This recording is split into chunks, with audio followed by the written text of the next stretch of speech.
morning, I'm Kelly, and this morning for Stones and Bones we have a special guest, Mr. Eric Weaver. Eric, how are you today? I'm very good. Yourself?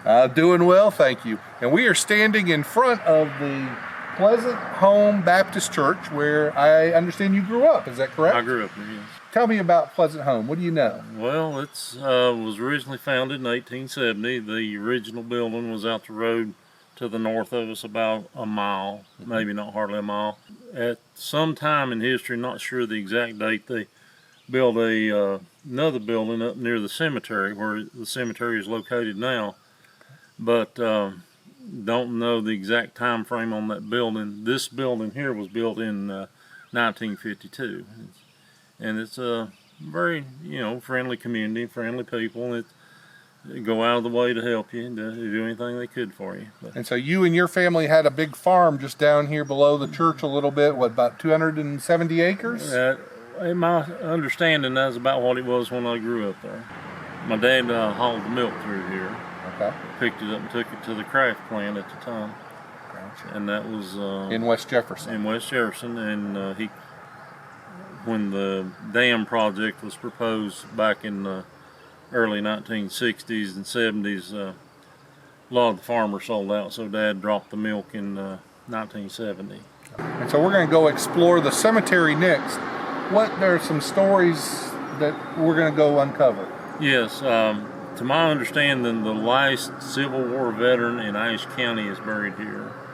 We'll look at his grave. A lot of my family and some other graves that have some interest, maybe. Okay. Well, let's go check it out.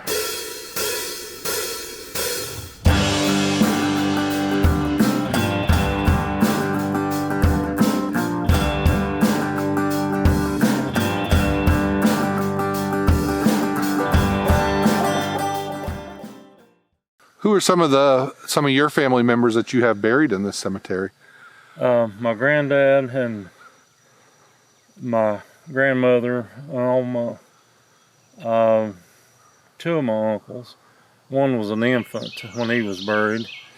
I had one uncle never married. He's out here, and Mom and Dad are up here at the top of the hill.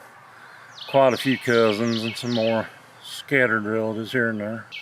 Well, what grave do you want to show us first? Let's walk up and see Mr. Thompson. He was a Civil War vet. Alrighty. This is a gravesite of Mr. Isom Thompson. He was the last surviving Civil War veteran in Ashe County, to my understanding.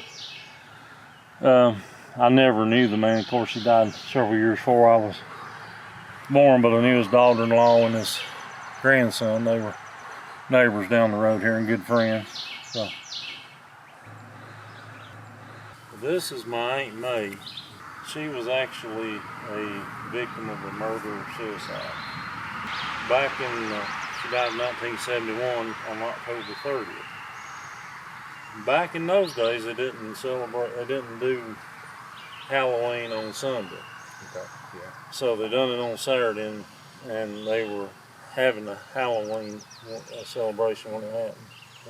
It's a sad situation. My dad got so upset he had a heart attack from it.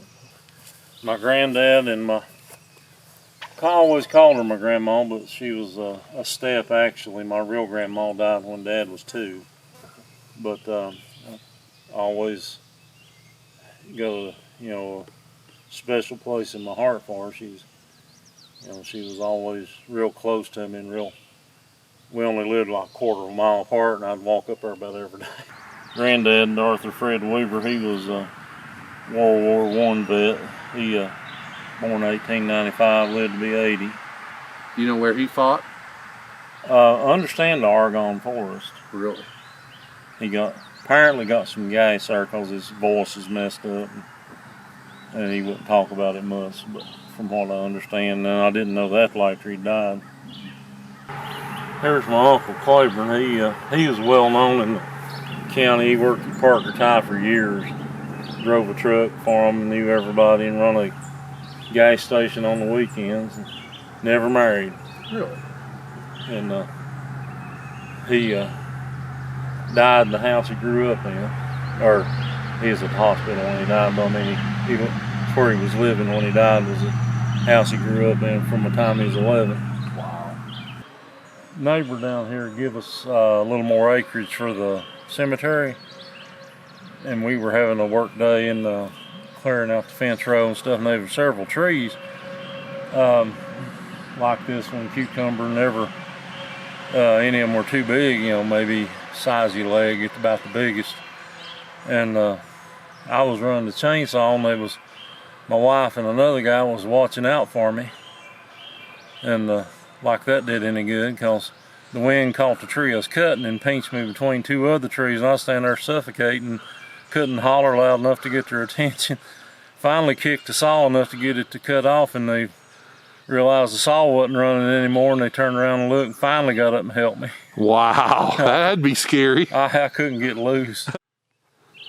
Have a big decoration the last Sunday, or the fourth Sunday in August, and it's just tons and tons of flowers. You can see some of them are still here, but they're, you know, that weekend people come from all over to decorate.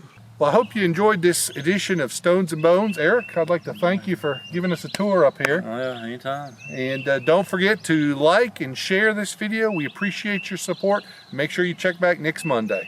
Until then, have a good week.